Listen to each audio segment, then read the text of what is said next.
माँ जी, आज दोपहर के खाने में क्या बनेगा? बहू, आज तुम गट्टे की सब्जी और बाजरे की रोटी बना लो। बड़ा ही मन कर रहा है आज गट्टे की सब्जी और बाजरे की रोटी खाने का। ठीक है माँ जी। अपनी सास से पूछकर पारुल अपनी रसोई में जाती है और दोपहर के खाने की तैयारी करने लगती है। मेरी ससुराल की रसोई कितनी बड़ी और कितनी अच्छी है। गर्मी में भी कोई दिक्कत नहीं होता। इतना बड़ा एसी हॉल में लगा है जिसकी ठंडी ठंडी हवा अंदर आती है। सारी चीजें भी मौजूद हैं खाना बनाने की। अब तो मैं सारा खाना झटपट से बना दूंगी। सब्जी काटने के बाद वो जैसे ही सब्जी बनाने के लिए गैस खोलती है तो देखती है कि सिलेंडर खत्म हो गया है। फिर पारुल अपनी सास को बताती है, माँ जी, ये तो रसोई में सिलेंडर ही खत्म हो गया है। बहू, तू टेंशन मत ले, अभी रोहन के पापा से बोलती हूँ, सिलेंडर वाले को फोन कर देंगे। अशोक सिलेंडर वाले को फोन करता है और सिलेंडर की शॉर्टेज होने के कारण वो कहता है कि 1 हफ्ते बाद आएगा।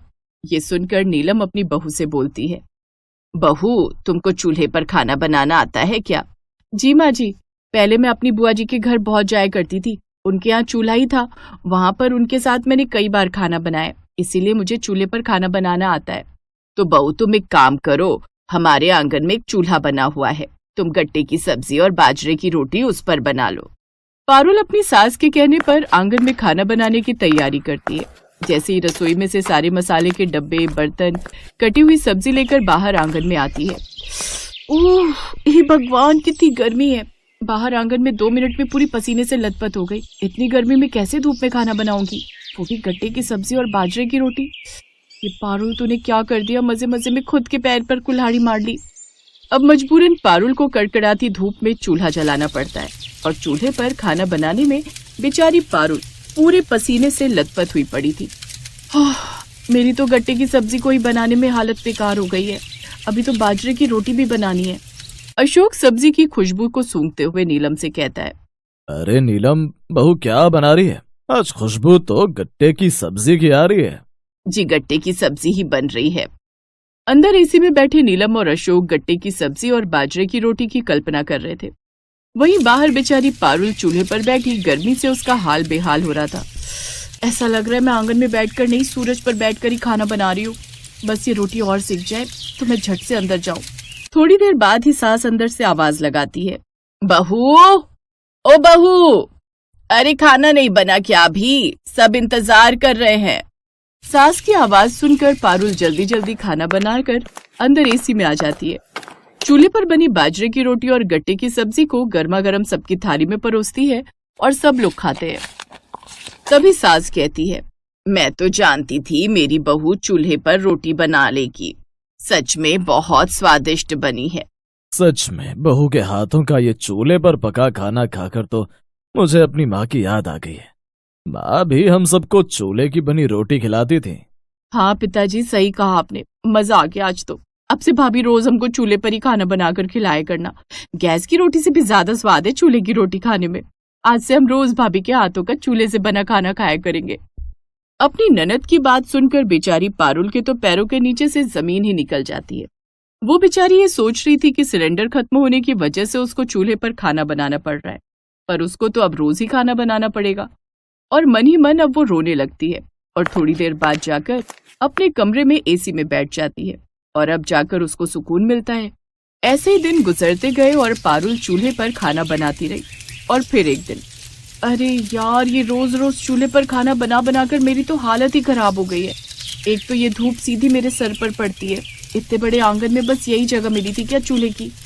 अब तो पारुल रोज रोज चूल्हे पर खाना बना बना कर तंग आ जाती है। कभी उसके हाथ जलते तो कभी राख से उसके हाथ फटते तो कभी धूप से फेस पर दाने निकलते।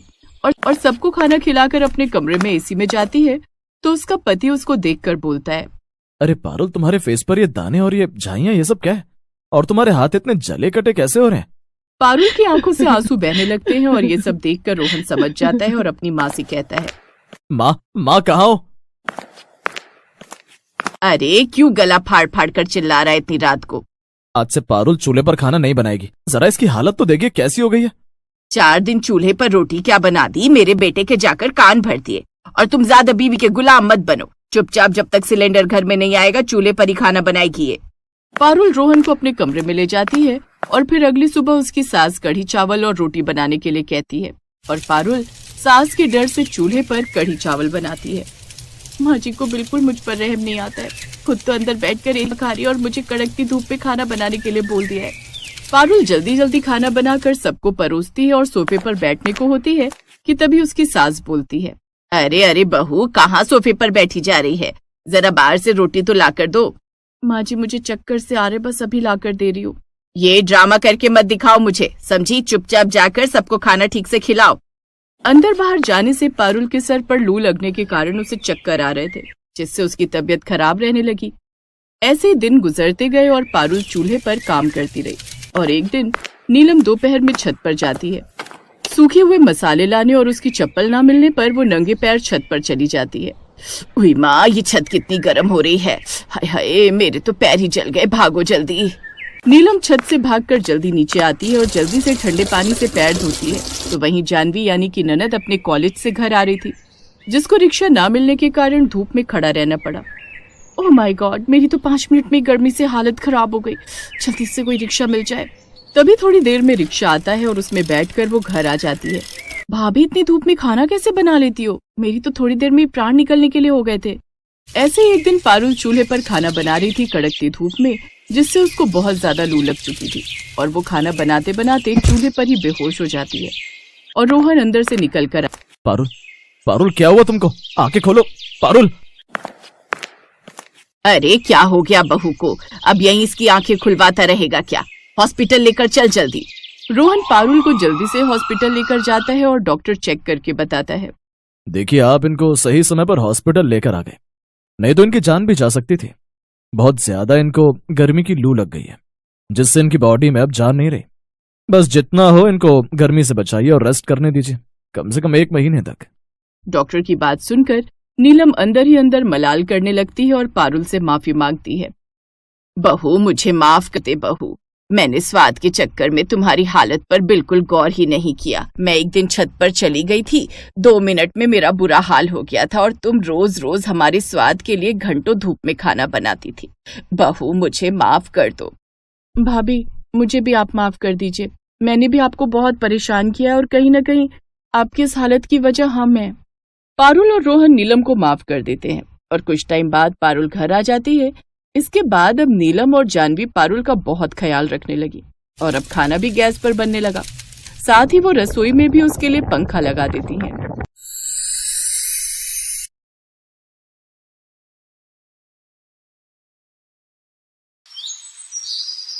अरे रोशनी, कहाँ है तू? जल्दी इधर आ। जी माँ जी, क्या हुआ? अरे ऐसी खबर सुनाऊंगी कि तू खुश हो जाएगी। अच्छा, तो जल्दी सुनाइए ना। तू मामी बनने वाली है, मामी। अरे वाह, मतलब कुशा दीदी? हाँ, कुशा पेट से है। चल अब जल्दी से हलवा बना दे, भगवान को भोग लगाना है। जी माँ जी, बस अभी बनाकर लाई। ये कहानी है रोशनी और उसकी ननद कुशा की। रोशनी सरला के बेटे केशव की पत्नी थी और कुशा उसकी ननद। केशव बहुत ही मेहनती था।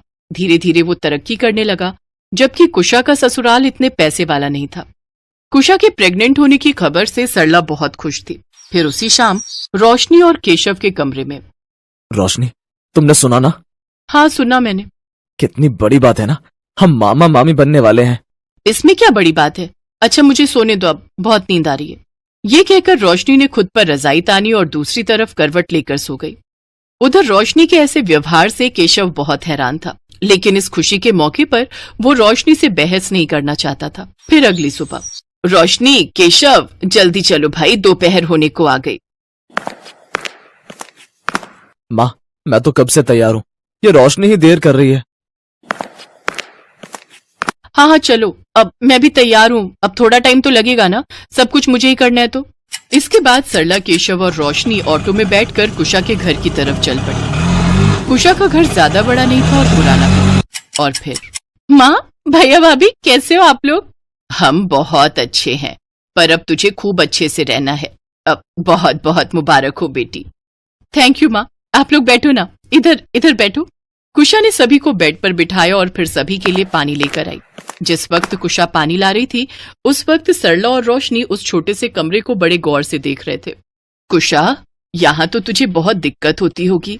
नहीं, सर्दी में तो नहीं होती, पर हाँ, गर्मियों में थोड़ी परेशानी हो ही जाती है। पर तुम लोगों ने अपना पुश्तैनी मकान क्यों बेच दिया? वो तो इससे कहीं बेहतर था। भैया वो असल में ससुर जी ने कभी कर्ज लिया था किसी से, बस उसी को पटाने के चक्कर में वो मकान बेचकर ये छोटा मकान खरीदना पड़ा। अब ये सब छोड़िए, खाना तैयार है। और भाभी आप इतनी चुप क्यों हैं? सब ठीक तो है ना? हाँ कुशा दीदी, सब ठीक है। अब मैं आपकी कुछ मदद कराऊं क्या? अरे कैसी बातें कर रही हो भाभी, अभी मुझे कोई दिक्कत नहीं है, अभी तो कुछ महीने आराम से काम कर ही सकती हो।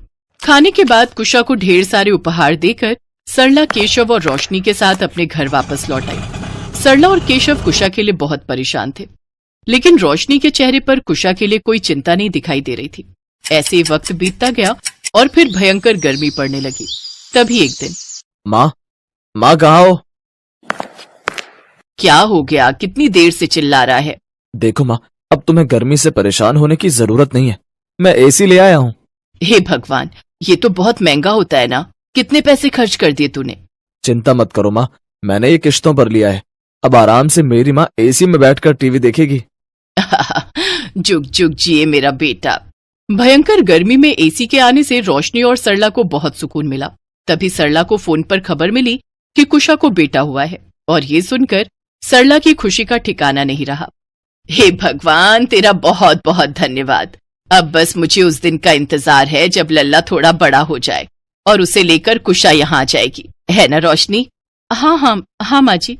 ऐसे ही 15 दिन और बीत गए। फिर रोशनी ने केशव को फोन किया। आप कहाँ हैं? मेरा पैर टूट गया, मुझे प्लास्टर चढ़ा है। हैं? कैसे, कब, कहाँ? तुम हो कहाँ? मैं सिटी अस्पताल में हूँ, जल्दी आ जाइए। मैं फौरन आ रहा हूँ, पर ये सब हुआ कैसे? वो मैं बाजार आई थी तो एक कार ने मुझे टक्कर मार दी और मेरा एक पैर टूट गया। आप जल्दी आ जाओ बस। केशव अस्पताल पहुंचा तो देखा रोशनी अस्पताल के बाहर ही खड़ी हुई थी और उसके एक पैर में प्लास्टर चढ़ा हुआ था। केशव ऑटो से उसे लेकर घर पहुंचा, जहां उसकी हालत देखकर उसकी सास सरला भी परेशान हो गई। हे भगवान, ये क्या हो गया? जो होना था वो तो हो गया माँ जी, पर चिंता इस बात की है कि अब घर का काम कौन करेगा? अरे पगली, घर के काम की चिंता छोड़, तू अपना ख्याल रख, मैं करूंगी सारा काम। केशव रोशनी को सहारा देकर कमरे में ले गया। अच्छा सुनो, मेरे मन में एक बात थी। हाँ कहो ना। देखो, माँ जी के बस का तो है नहीं घर का सारा काम करना, तो क्यों ना कुशा दीदी को बुला लें? अच्छा, और उसका छोटा सा बच्चा, उसे छोड़कर वो तुम्हारे घर के काम करेगी? अरे कुछ काम माँ जी कर लेंगे और कुछ कुशा दीदी, बाकी आप भी थोड़ा हाथ बटा देना। हे भगवान, अगर इस महीने मेरा एसी पर खर्चा नहीं हुआ होता तो मैं कोई काम वाली ढूंढ लेता। अरे कह तो रही हूँ कुशा दीदी को बुला लो, आप फालतू में ही टेंशन ले रहे हो। केशव ऐसी हालत में कुशा को घर के काम करने के लिए बुलाना नहीं चाहता था, पर वो भी मजबूर था। उसने जैसे ही कुशा को फोन पर रोशनी की चोट के बारे में जानकारी दी तो कुशा अगले ही दिन अपने छोटे से बच्चे को लेकर मायके चली आई। और फिर, भाभी आप बिल्कुल चिंता मत करो, मैं आ गई हूं ना, मैं सब संभाल लूंगी। सॉरी कुशा दीदी, आपको मेरी वजह से परेशान होना पड़ रहा है, पर मैं भी क्या करूं अब माँ जी से। अरे कहा ना भाभी, आप फिक्र मत करो, मैं सब देख लूंगी। कुशा ने आते ही घर का काम संभाल लिया। वो खाना बनाने रसोई में चली गई और उसका छोटा सा बेटा अपनी मामी की गोद में खेलने लगा। कुशा को काम करते देख सरला चिढ़ रही थी, लेकिन वो कुछ कर भी तो नहीं सकती थी। उस रात वो सभी हॉल में एसी में सोए। बड़े दिनों बाद कुशा और उसके बच्चे को चैन की नींद आई।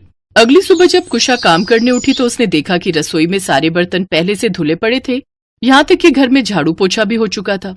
और ये देखकर, माँ जब सारा काम आपको ही करना था तो मुझे क्यों बुलाया है?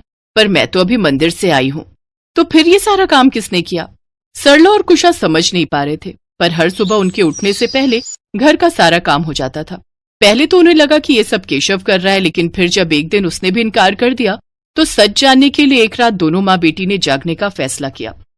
रात में करीब 3 बजे उन्होंने देखा कि रोशनी चुपचाप अपने बिस्तर से उठी और फिर धीरे से अपना नकली प्लास्टर निकालकर एक तरफ रख दिया और फिर बड़ी फुर्ती से घर का सारा काम करने लगी। और फिर, ये क्या है भाभी, आपको ये नकली प्लास्टर चढ़वाने की क्या जरूरत थी? जरूरत थी कुशा दीदी, मैं मामी हूं इस बच्चे की। देखो, जब ये यहाँ आया था तो कितनी घमौरियां थी इसकी पीठ पर। और मुझे पता है, आपके ससुराल में ना तो आप आराम से थी और ना ही हमारा भांजा, लेकिन इनके और माँ जी के बुलाने पर आप मायके आ ही नहीं रही थी, शायद यही सोचकर कि आपकी वजह से हमें कोई दिक्कत ना हो। अरे मामा मामी तो क्या नहीं करते अपने भांजे के लिए, और फिर मैंने तो आपको यहाँ बुलाने के लिए बस ये छोटा सा ड्रामा किया। सच बताइए, अगर मैं ये सब ना करती तो क्या आप इतनी जल्दी आ जाती?